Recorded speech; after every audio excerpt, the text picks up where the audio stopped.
It should come as no surprise that an executive would be defending the indefensible, but it doesn't make it any less frustrating, especially where Diablo Immortal is concerned, a game that's been panned by critics and players, users alike across both the iOS version and especially the PC version. On Twitch, viewership is pretty low for a new Diablo game that's only been out for a couple weeks. 2,000 viewers roughly on a daily basis, which is just not great. And then when it comes to content creators, the community, there's just been a mass exodus that's been happening recently. Even more Diablo Immortal streamers quit as exodus continues, reports PC Games. And I've already talked about this in a previous video, and it's all a result of just the awful pay-to-win gambling that Diablo Immortal constantly encourages you to engage in. Throughout the campaign, there was always, pop-up notifications telling you, hey, reminder, you can go to the shop and expedite things. But then once you reach the end game, it's pretty much mandatory to engage in this gambling system. And the calculations surrounding that are constantly being updated. The latest figures are saying that it takes roughly $500,000 for you to be able to max out your gear for a single character. So if you want to play around with different classes and max out their gear, you're looking at literally millions of dollars. It is straight up just unacceptable and indefensible, but speaking to the LA Times, Blizzard CEO Mike Ybarra decided to downplay the criticism surrounding the game. The LA Times notes here that the release of the mobile-focused Diablo Immortal racked up more than 15 million installations, and when Ybarra was asked about him rising through the ranks at Blizzard, he had this response to give: it's not about the position, the money, or anything like that. Yeah, not about the money at all. This is more personal for me. These games have connected me with my best friends, lifelong friends. I have such incredible memories playing with World of Warcraft guilds 10, 15, 20 years ago. I saw an opportunity where Blizzard needed different leadership. Blizzard needed more transparency and a focus on culture. We needed, frankly, to serve our players with more content on a more frequent basis. Serve our players. He tears utter those words after the shit show that is Diablo Immortal and its monetization system. Even by free-to-play mobile game standards, many will agree that Diablo Immortal's monetization is among the worst ever seen, and he has the audacity to say that he's in it to serve the players. It's hard to believe any of that to be sincere when he is actively defending Diablo Immortal's monetization and the qualms surrounding it, as we'll see in a bit. When the phone rang, it gave me an opportunity to do that. How can I make an impact? How can the games and Blizzard as a company make an impact for the next 20 years like it has for me? That's why I'm here. Well, good for you for growing up in an era when Blizzard didn't make crap like Diablo Immortal and treated their games with integrity. You grew up well. But for the next generation of gamers, if Diablo Immortal is the way you're going to be approaching your game releases and your game designs, if this is what we can expect for the future of Diablo titles, then the next generation is not going to experience what many were fortunate enough to experience during Blizzard's golden days before it got corrupted by Activision's corporate endeavors. The only kind of impact you're having is a predatory one that nickels and dimes those who are susceptible to the kind of gambling, to the kind of addiction that Diablo Immortal consistently reinforces. So if that's the kind of impact you want to have with Blizzard IPs, beloved ones at that, then congratulations, you're doing a fantastic job. LA Times then points out how Diablo Immortal has reignited a debate over monetization efforts and whether randomized items encourage predatory, gambling-like behavior. Here's what Ybarra had to say on that front. When we think about monetization at the very highest level, it was, how do we give a free Diablo experience to hundreds of millions of people where they can literally do 99.5% of everything in the game without paying, that is. See, I would argue against that. If the end game and maxing out your gear, if all that stuff takes, roughly a decade is what has been recently calculated, no exact figures, but roughly around that ballpark, regardless of what the exact figure is, it's definitely not reasonable. If that's how long it takes to grind out the end game, and the campaign is only 30 hours, arguably you've locked like 99.9% of the game behind a paywall, because only those who pay can accelerate through that at a reasonable pace, while everyone else will be stuck playing through the end game for years and years and years for those who wish to achieve max gear and partake in that power fantasy and really kind of optimize their builds to perfection, which is a huge part of the Diablo experience. I mean, sure, when it comes to story content and whatnot, you can, for the most part, not pay and get through that, but to diminish the endgame to be just 0.5% of the Diablo experience, when in fact the endgame is what people stay for, the campaign is what hooks them in, and then the endgame is what the long-term gameplay is all about, to diminish that, to make it seem like it's just a minuscule part of the game, is just completely erroneous and misleading. And even then, just because people can get through the campaign for free, it doesn't change the fact that the monetization of Diablo Immortal is consistently predatory, consistently encouraging you to engage with its store, consistently encouraging you to spin that slot machine over and over again. It's consistently trying to get you hooked to a system that may very well get you addicted into spending money for the chance of rolling those 5 out of 5 star gems that have like a 1 in 2,000 chance of yielding, that you need tons of duplicates of in order to upgrade them and to max them out. It doesn't change the fact that Mike Ybarra is not addressing the predatory nature of this monetization system itself. The possibility that a significant portion of players will be psychologically and financially damaged by the existence of this monetization system and the way it's been implemented. Even a small percentage of Diablo Immortal's player base getting addicted to this stuff is still a lot of people getting actively harmed by what should be just a fun thing, a video game, not a monetization machine, not a freaking casino, essentially, which is what this is. I mean, this is the model of free-to-play games. Let them do just enough without paying to kind of get them invested into the game, and then when they're invested, really shove the monetization in their faces so that that emotional investment turns into financial investment. The LA Times was also reached out by a Blizzard spokesman who noted that the vast majority of players are not spending, which again is just an awful argument. That's like saying alcoholism isn't an issue because only a small percentage of drinkers experience alcoholism and alcohol addiction. And it's also worth mentioning that the company declined to offer specific stats, so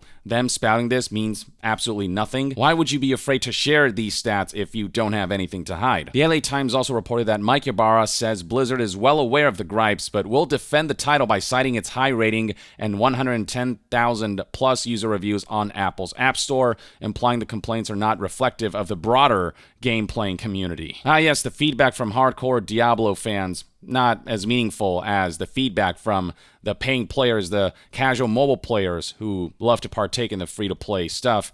And even then, you'll find plenty of reviews who, once they reach the end game, they'll be like, wait a minute, it was really good up until I hit that wall. So here's a 4-star review, for example. You can read right here, thank you, this game's amazing, and then update, endgame is a little stagnant. You grind the same things over and over again, which gets monotonous fast. A lot of the reviews come from people playing the portion of the game that isn't extracting them of their money, that isn't constantly walling them if they don't pay up. And not to mention that he's just looking at the App Store, the Apple App Store. The Play Store, while not necessarily overwhelmingly negative, has many more reviews submitted, 729,000 reviews compared to the Apple App Store's 116,000 reviews.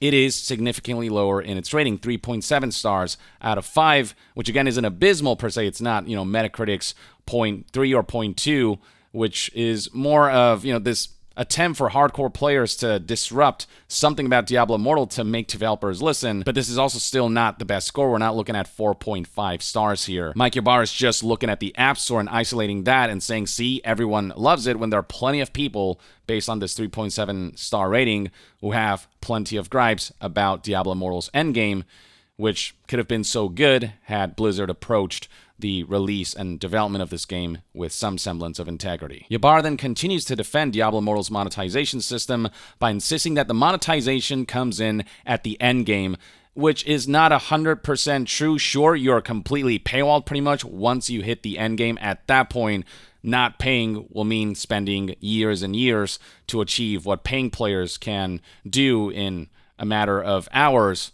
That is, if they spend hundreds of thousands of dollars. But the game does constantly remind you that there is the store, and it constantly tries to nudge you into spending and to accelerate things.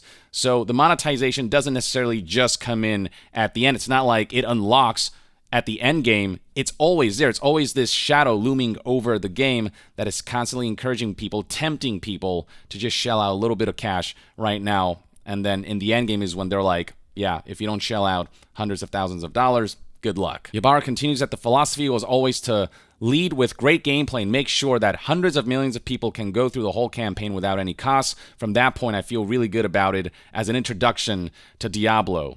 I mean, that doesn't really sound particularly good. What he's saying here is exactly what I described before. Give them enough free stuff to get them emotionally invested, and once they have people hooked, then hit them with the monetization so that they'll be really tempted to spend money, because at that point, they actually found some enjoyment from the game. But then the game takes advantage of the goodwill it's built up. It's nice to the player up until a certain point, and then it becomes, all about that, hey, pay up, or get out. This portion of the interview finally concludes with Ybarra highlighting how his goal is to spread these IPs across as many devices as possible. Blizzard teams are being realigned to deliver content more consistently across devices, including PC and console, and today, mobile. And look, I'm all for games spreading across as many devices as possible, but particularly when it comes to mobile, game companies think that they can get away with more and still pretend like they're on the right side of history. They say no loot boxes in our AAA games released on Xbox, PlayStation, and PC. But because Diablo Immortal is a mobile game, that justifies us going this hardcore with the monetization, with the pay-to-win, because other mobile games do it, so that means we are in the clear as far as that's concerned. It's just that mentality of Diablo Immortal can be this because it's primarily a mobile game. It can be this utterly awful, disgusting, egregious monetization machine justified by its primary existence on the mobile market. I'm all for games being played across as many devices as possible if done with integrity, but with the mobile gaming market, with how 99% of that stuff is monetized crap, this isn't particularly great news. If Diablo Immortal is any indication as to how they're going to approach mobile gaming, then I want nothing to do with this. I fear for the future of mobile gaming and just how much further they're going to push that goalpost of monetization. Here's one last quote to further drive that point. Ybarra said that my hope is we evolve these franchises to deliver great experiences to players on a more regular basis, but also expand our universes across devices. Just releasing games on PC doesn't serve people playing games today. If you're going to release games on mobile, at the very least, make it feel like you actually gave a damn about the players who supported those beloved IPs in their inception when they were prominently on PC.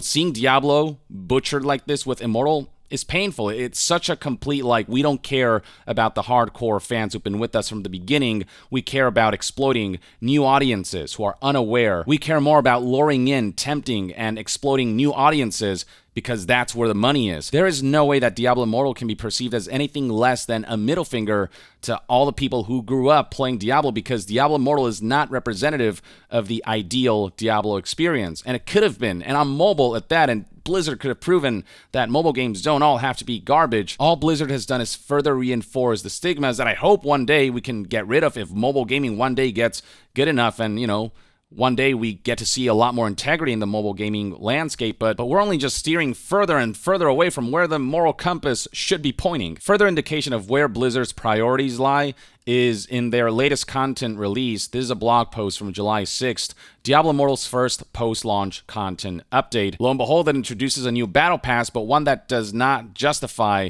the amount of content that comes with this update. So if you go to the Diablo Immortal subreddit, for example, you'll see a lot of people complaining about the first post-launch content.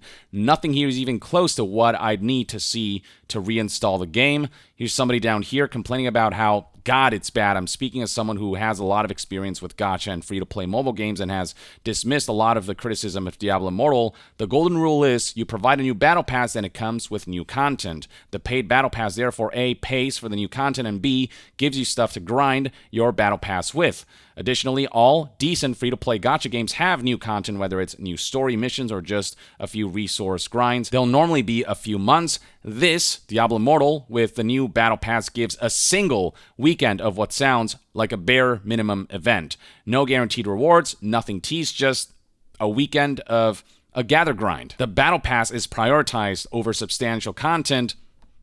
Do I need to say where Blizzard's priorities lie? It's all about the cha-ching. Pretty clear foreshadowing there, combined with Blizzard's CEO, Mike Ybarra, just defending this crap and not looking introspectively in any way, shape, or form. Game directors like Wyatt Chang just coming out and saying, well, technically you can't grind gear in this game because we don't label the legendary gems as gear. There's stuff you slot into gear. Basically using semantics to avoid the fact that you can pay to win, pay for power. And what we're in for is a ride rife with dishonesty, a lack of introspection, one that continues to prioritize monetization, then make excuses to try to justify the utterly predatory scheme going on here. Diablo Immortal is no true Diablo experience, as Blizzard claims this is. The impact that Mike Ybarra claims he wants to have over the next 20 years or whatever isn't the kind of impact that will benefit customers and players, that will further the art form of this medium of gaming. It's just whatever will further the expansion of corporate finances. Or at the very least, that's one man's take on this LA Times interview with Mike Ybarra. Let me know in the comments below what your thoughts and opinions are on Ybarra's defense of Diablo Immortal's monetization. And to be further updated on all things gaming news, reviews, and discussions, stay tuned right here on Young Yeah. I'll see you guys next time. Young out.